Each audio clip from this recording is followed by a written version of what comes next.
Hello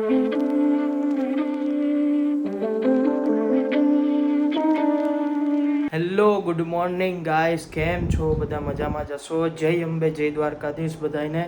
હવે આપણે છીએ અત્યારે ઋષિકેશ અને હવે હરિદ્વાર જાશું, ઋષિકેશ એક્સપ્લોર કરશું, ઘણા નવા નવા મંદિરે જશું, એનો ઇતિહાસ હું તમને જણાવીશ. તો અત્યારે અમે જ્યાં સ્ટે કર્યો છે ત્યાંનો નજારો, ત્યાંનો જે વિન્ડો બાલ્કનીથી નજારો આવે છે એક નંબર તમને બતાવું, જોઈ શકશો તમે. આ જો નજારો,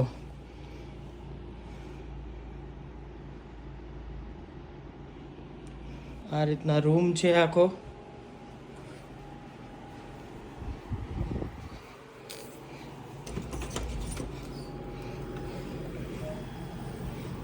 આ નજારો જોઈ લ્યો, આવો નજારો ક્યાંય જોવા નહીં મળે. ઋષિકેશમાં એકદમ મજાની લાઈફ, પહાડોના વચ્ચે એકદમ. અને ત્યાં જોઈ શકો છો પેલો જે ડુંગર છે એ ચડીને જ આપણે બદ્રીનાથ જવાનું છે. અને વાત કરું બદ્રીનાથની, તો કાલે અહીંયાથી આપણે નીકળશું બદ્રીનાથ જવા. યસ, આપણું બીજું ધામ, જ્યાં ભગવાન વિષ્ણુએ 100 વર્ષ તપસ્યા કરી હતી, એનું બીજું બધું પણ છે, હું તમને કાલે જણાવીશ. તો આપણે કાલે જવાનું છે બદ્રીનાથ. અને અત્યારે અહીંયાનું નેચર, સવારમાં જે બર્ડ્સના અવાજ આવે છે અને જે વેધર છે અહીંયાનું ઓલમોસ્ટ ઠંડુ ઠંડુ, અને પહાડોની વચ્ચે એક નંબર વેધર છે. કોઈ પણ ઋષિકેશ આવે, હરિદ્વાર આવે, તો હું તો એવું જ કહીશ હરિદ્વાર કરતાં ઋષિકેશમાં રોકાવ. હરિદ્વાર અહીંયાથી 20 કિલોમીટર જ થાય છે, તમે અપડાઉન કરી શકો છો. અથવા તમારી પાસે પૂરતો ટાઈમ હોય તો હરિદ્વાર પણ રોકાઈ શકો અને ઋષિકેશ પણ રોકાઈ શકો. અહીંયા પણ ગંગા ઘાટ છે. તો આપણે હવે નીકળીએ આગળની તરફ, અને ઘણું બધું એક્સપ્લોર કરવાનું છે. એક્સપ્લોર કરીએ અને તમને પણ બતાવીએ. તો હવે આપણે નીકળી ગયા છીએ હોટલથી નીકળીને હવે જઈએ છીએ ચંડી દેવી ટેમ્પલ, જે ચામુંડ માતાજી છે. યસ, ચામુંડ માનું મંદિર છે અને અહીંયા ચંડી દેવીથી ઓળખાય છે. અને રોપવે થ્રુ જવાય છે ત્યાં, અને ચાલીને પણ જઈ શકો છો. ચાલીને જવું હોય તો અડધી કલાકનું ટ્રેકિંગ છે. આપણે રોપવે થ્રુ જશું અને ત્યાં જઈને માતાજીના દર્શન કરશું અને તમને પણ હું દર્શન કરાવું. તો હવે જઈએ આપણે ચંડી દેવી, મતલબ કે ચામુંડ માતાજીના મંદિરે.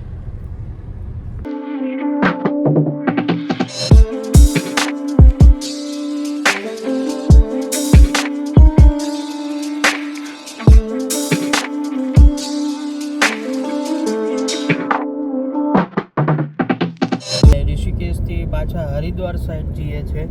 તો હરિદ્વાર સાઈડ છે માતાજીનું ટેમ્પલ.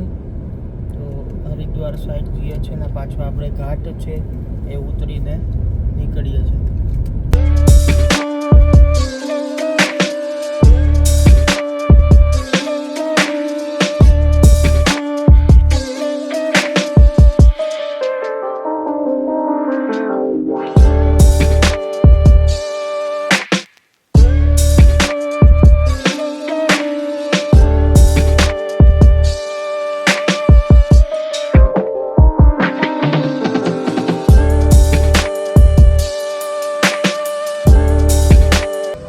આપણે પહોંચી ગયા છીએ. તો આ છે પાર્કિંગ, અને અહીંયાથી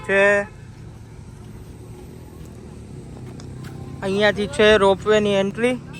તો આ છે ટિકિટ રોપવેની, ઉપર ચંડી દેવી પાસે જવાની, અને આગળ 3 કિલોમીટર દૂર માનસા દેવી, આગળ 3 કિલોમીટર દૂર માનસા દેવી માતાજીનું પણ ટેમ્પલ છે. તો એની પણ રોપવેની ટિકિટ સાથે લઈ લીધી છે.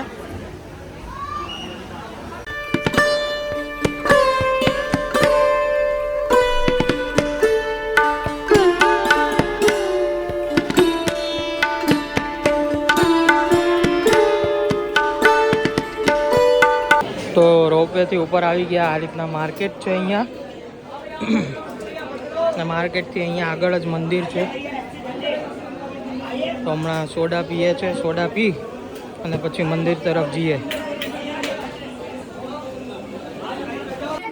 માતાજીને ચડાવવા ફૂલ, અને આ છે લાઈન અંદર જવાની.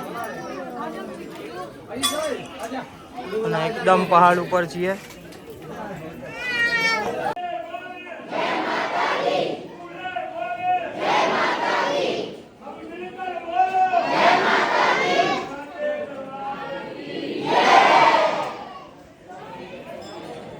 અહીંયાથી એન્ટ્રી છે, જોઈ શકો છો માતાજીના મંદિરની, અને ભીડ જોઈ શકો છો. દર્શન કરી લેજો મિત્રો.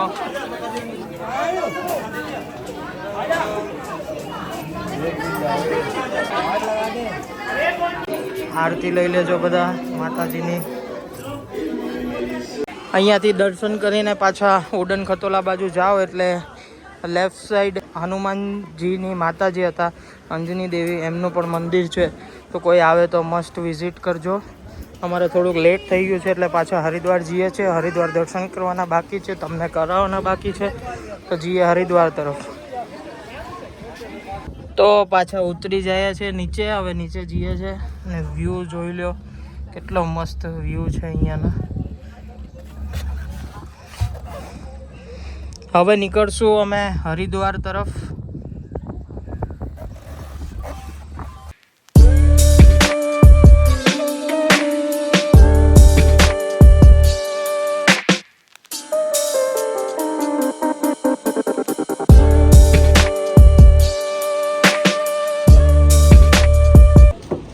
તો હરિદ્વારમાં ગંગાજીના દર્શન બધા કરી લેજો. અને આ જે ફેમસ હરકી પોડી કહેવાય છે એ છે, અને પેલી સાઈડ છે બધા મંદિરો, દર્શન કરી લેજો.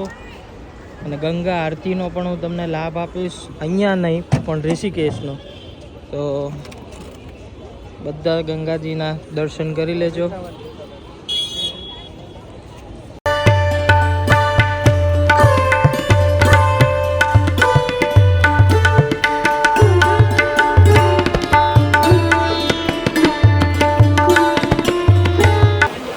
આ છે ગંગામાનું મંદિર, ગંગાજી મંદિર.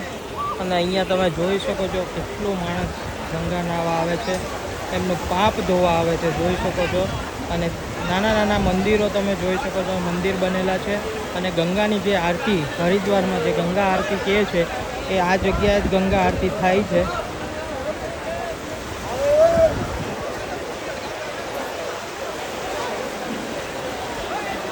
અત્યારે વેકેશન પતી ગયું છે તો પણ કેટલું પબ્લિક છે તમે જોઈ શકો છો.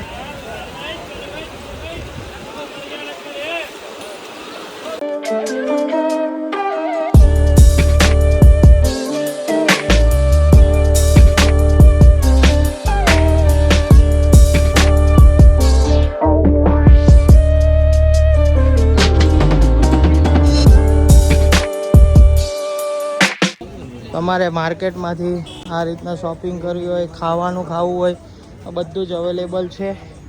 હરિકી પોડી કહેવાનું એટલે તમને મૂકી જશે હરિકી પોડીમાં.